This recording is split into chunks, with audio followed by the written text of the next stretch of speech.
တမရွက်ကကိုဗစ်ကာလတုန်းကတော့မောင်လေးရေတမရွက်စားပေးရတယ်ဆိုပြီးတော့နာမည်ကြီးခဲ့ပါတယ်အခုလည်းလေးလေးတယောက်ကသူကအခါကြိုက်တဲ့အတွက်ကျွန်တော်ကိုတမရွက်အကြောင်းလေးပြောပြပေးပါဆိုပြီးတော့တောင်းဆိုထားပါတယ်ကဲဒီတော့တမရွက်မှာဘလို့မျိုးကျမ်းမာရေးကောင်းကျိုးတွေရှိလဲဘလို့လူမျိုးတွေကတော့သတိထားပြီးတော့စားသုံးသင့်လဲကျွန်တော်လည်းတူလိုက်ပြီးတော့ကြည့်လိုက်ပါအောင်နော်တမပင်ကို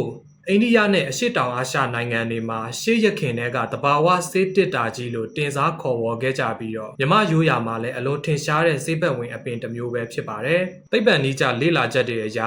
နေပင်နဲ့အစာတီရတင်လို့ခေါ်တဲ့ drug ပေါင်းတွေကတမရွက်မှာပဲတီးတန့်တွေ့ရတတ်ပြီးတော့ဒီဇီဝ drug ပေါင်းတွေကအလွန်ပြင်းထန်တဲ့ပိုးမွားတံခံနိုင်စွမ်းကိုပေးစွမ်းပါတယ်။ဒါကြောင့်မို့လူတွေမကပဲစိုက်ပျိုးရေးမှာပါတဘာဝပိုးသက်ဆေးအဖြစ်ကဘာကအတိအမှတ်ပြုသုံးစွဲကြတာပဲဖြစ်ပါတယ်။တမရွက်မှာဘက်တီးရီးယားဗိုင်းရပ်စ်နဲ့မှိုပိုးတွေကိုသေစေနိုင်တဲ့အစွမ်းရှိပါတယ်။အခြေပြားပေါ်ကအနာအစာတွေနဲ့ကူးစက်ပိုးမွားတွေကိုတမရွက်ကထိရောက်စွာနှိမ်နင်းပေးနိုင်ပါတယ်။တမချင်းတမပြုတ်လုပ်ပြီးတော့အတိုးအမြုပ်အဖြစ်စားသုံးနိုင်တယ်လို့ပဲအခြေပြားအတွက်လည်းအနှစ်ပြုတ်လုပ်ပြီးတော့လိမ့်ကြံတာအစီထုတ်ပြီးသုံးစွဲနိုင်တာမျိုးရှိပါတယ်။ဒါကြောင့်တမရွက်ကခန္ဓာကိုယ်အတွင်းရောအပြင်ရောနှမျိုးလုံးမှာအသုံးပြုနိုင်တဲ့နှစ်ဖက်ချွန်ဆေးဘက်ဝင်မှုရှိပါတယ်။ရိုးရာဆေးပညာအရရောခေတ်ပေါ်သုတေသနတွေအရပါတမရွက်ကအသေးရဲ့လှုပ်ဆောင်ချက်တွေကိုအထောက်အကူပြုပြီးတော့သွေးထဲကအဆိပ်အတောက်တွေကိုဖယ်ရှားပေးနိုင်တဲ့အစွမ်းရှိပါတယ်။နောက်ပြီးတော့တမရွက်ကအင်ဆူလင်ထွက်ရှိမှုကိုအားပေးပြီးတော့သွေးရင်းတကြားဓာတ်ကိုကျဆင်းစေတဲ့အတွက်စီးချိုယောဂါရှိတဲ့လူတွေဒါမှမဟုတ်စီးချိုယောဂါကိုကာကွယ်လိုတဲ့လူတွေအတွက်အထူးသင့်လျော်ပါတယ်။တမရွက်က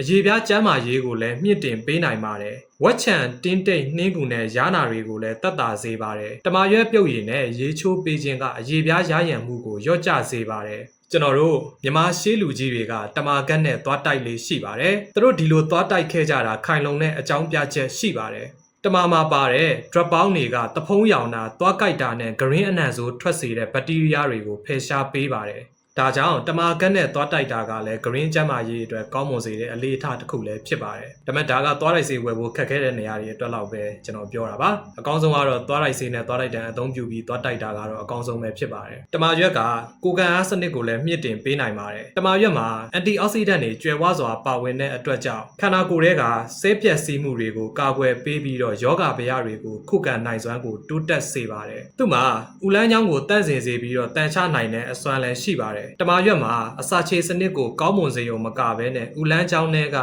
ကပ်ပါပိုးမွားတွေနဲ့တန်ကောင်တွေကိုလည်းတဘာဝအတိုင်းဖယ်ရှားပေးနိုင်ပါတယ်။ဒီတမရွက်အခါရွက်ကဆေးဘက်ဝင်နေဆိုတာမှန်ပေမဲ့အလွန်အကျွံစားမယ်ဆိုရင်တော့အသေးနဲ့ကြောက်ကပ်ကိုဝင်ပြီးစီမှာပဲဖြစ်ပါတယ်။အထူးသဖြင့်ကိုဝင်ဆောင်မိခင်များနှုတ်တိုက်မိခင်များနဲ့ကလေးငယ်များအနေနဲ့တမရွက်ကိုအလွန်အကျွံစားသုံးခြင်းဒါမှမဟုတ်တမရွက်ကထုတ်တဲ့ဆေးဝါးတွေကိုတောက်သုံးခြင်းကိုလုံးဝရှောင်ကျဉ်သင့်ပါတယ်။ကျွန်တော်အမြဲပြောသလိုပဲဘယ်အစားအစာကိုမှအလွန်အကျွံမစားဘဲနဲ့တင့်တင့်ယုံမဲ့စားပေးတာကတင်ကျန်းမာရေးအတွက်အကောင်းဆုံးဖြစ်စေမှာပါ။ဘသူကမှတော့တမရွက်ကိုအဓိကဟင်းရှာအနေနဲ့မစားတော့ဘူးလို့ထင်ပါတယ်။ငပိရင်နဲ့ပဲဖြစ်ဖြစ်တမရွက်ကိုတင့်တင့်ယုံစားသုံးပေးတာကတော့တင်ကျန်းမာရေးနဲ့ကိုယ်ခံအားအတွက်အကောင်းဆုံးဖြစ်စေမှာပါ။မိတ်ဆွေတို့ရောတမရွက်ကြိုက်လားကျွန်တော်နဲ့အတူကွန်မန့်မှာဝင်ရောက်ဆွေးနွေးပေးပါအောင်နော်။အားလုံးကိုကျေးဇူးတင်ပါတယ်ဗျာ။